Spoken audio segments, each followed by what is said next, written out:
شیطان اور حضرت زکریا علیہ السلام۔ دین فار یو کے معزز ناظرین، السلام علیکم۔ حضرت ابن عباس سے روایت ہے کہ جب حضرت صلی اللہ علیہ وآلہ وسلم کو معراج کرائی گئی، آپ صلی اللہ علیہ وآلہ وسلم نے اس رات حضرت زکریا علیہ السلام کو آسمان پر دیکھا۔ آپ نے ان کو سلام کیا اور فرمایا، اے ابو یحییٰ، اپنے قاتل کا واقعہ تو سنائیے، کیسے پیش آیا تھا اور آپ کو بنی اسرائیل نے کیوں قتل کیا تھا؟ انہوں نے فرمایا، اے محمد، یحییٰ اپنے زمانے میں سب سے زیادہ نیک تھا، ان میں زیادہ خوبصورت اور چہرے والا بھی تھا، اور وہ ایسا ہی تھا جیسا کہ اللہ تعالیٰ نے ارشاد فرمایا، وَكَانَ سَيِّدًا وَحَصُورًا، اور وہ دین کا مقتدا ہوگا اور عزت نفس کو بہت روکنے والا ہوگا۔ چنانچہ بنی اسرائیل کے بادشاہ کی بیوی اس کی خواہش کر بیٹھی۔ یہ عورت زناکار تھی۔ اس نے یحییٰ کی طرف پیغام روانہ کیا، لیکن اللہ تعالیٰ نے یحییٰ کو بچایا اور وہ رک گئے اور اس کے پاس جانے سے انکار کر دیا، تو اس نے یحییٰ کو قتل کرنے کا بافختہ ارادہ کر لیا۔ یہ لوگ ہر سال ایک عید منایا کرتے تھے اور بادشاہ کی یہ عادت تھی کہ وہ جب وعدہ کرتا تھا تو نہ تو اس کے خلاف کرتا تھا اور نہ جھوٹ بولتا تھا۔ چنانچہ یہ بادشاہ عبید کے لیے روانہ ہوا تو اس کی ملکہ بھی اٹھ کھڑی ہوئی اور اس کو رخصت کرنے لگی، تو بادشاہ حیران ہو گیا، کیوں نہ کہ ملکہ نے ایسا کبھی نہیں کیا تھا۔ جب وہ اس کو رخصت کر چکی، بادشاہ نے کہا، مجھ سے مانگو، آج جو بھی مانگو گی دوں گا۔ ملکہ نے کہا، میں تو یحییٰ بن زکریا علیہ السلام کا خون مانگتی ہوں۔ بادشاہ نے کہا کچھ اور مانگو۔ ملکہ نے کہا، میں تو یوں ہی مانگتی ہوں۔ بادشاہ نے کہا، اچھا، اس کا خون تجھے بخشا۔ پھر اس نے یحییٰ کے پاس کچھ بہادر روانہ کیے۔ یحییٰ اس وقت اپنی محراب میں نماز میں مصروف تھے اور میں بھی اس کے ساتھ نماز پڑھ رہا تھا۔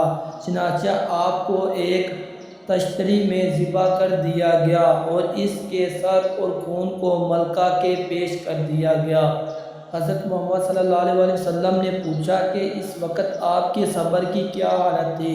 حضرت زکریا علیہ السلام نے فرمایا، میں نے اپنی نماز نہیں توڑی تھی۔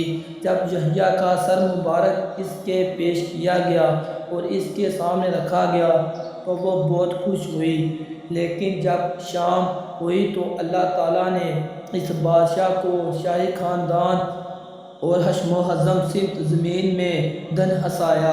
جب صبح ہوئی تو بنی اسرائیل نے کہا، زکریا ان کا خدا، زکریا ان کی طرف غضبناک ہوا ہے، آؤ ہم اپنے بادشاہ کی خاطر غصے میں آ کر زکریا علیہ السلام کو قتل کر دیں۔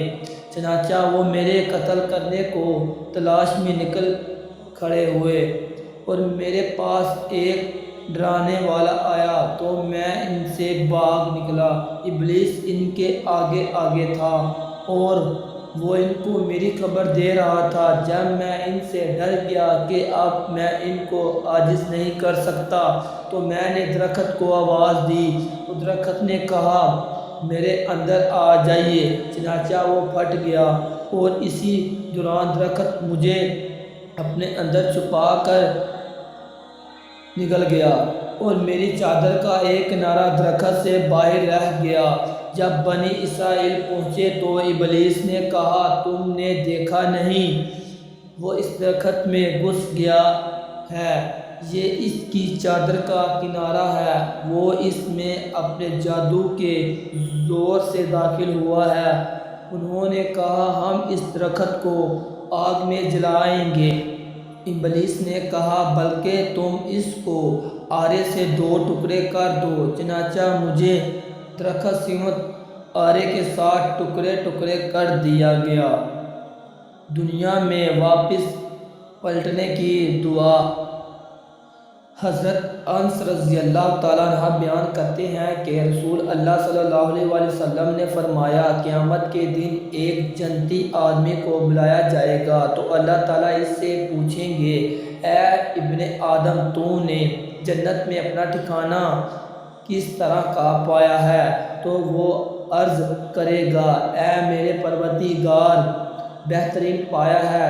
تو اللہ تعالیٰ اس سے فرمائیں گے مجھ سے مزید کچھ مانگ اور خواہش و تمنا اور آرزو کر۔ تو اس سنہری پیشکش کے موقع پر وہ عرض کرے گا یا رب مجھے دنیا میں واپس بھیج تاکہ میں 10 بار تیرے راستے میں کافروں سے لڑتے ہوئے قتل شہید کیا جاؤں۔ یہ خواہش وہ اس لیے کرے گا کہ اللہ تعالیٰ کی بارگاہ میں شہادت کی فضیلت قدر و منزلت دیکھ چکا ہے۔ رسول اللہ صلی اللہ علیہ وسلم نے فرمایا ایک جہنمی آدمی کو بھی لایا جائے گا تو اللہ تعالیٰ اس سے پوچھیں گے اے ابن آدم تو نے آگ میں اپنا ٹھکانہ کس طرح پایا ہے؟ تو وہ عرض کرے گا اے میرے رب آگ میں میرا بدترین ٹھکانہ ہے۔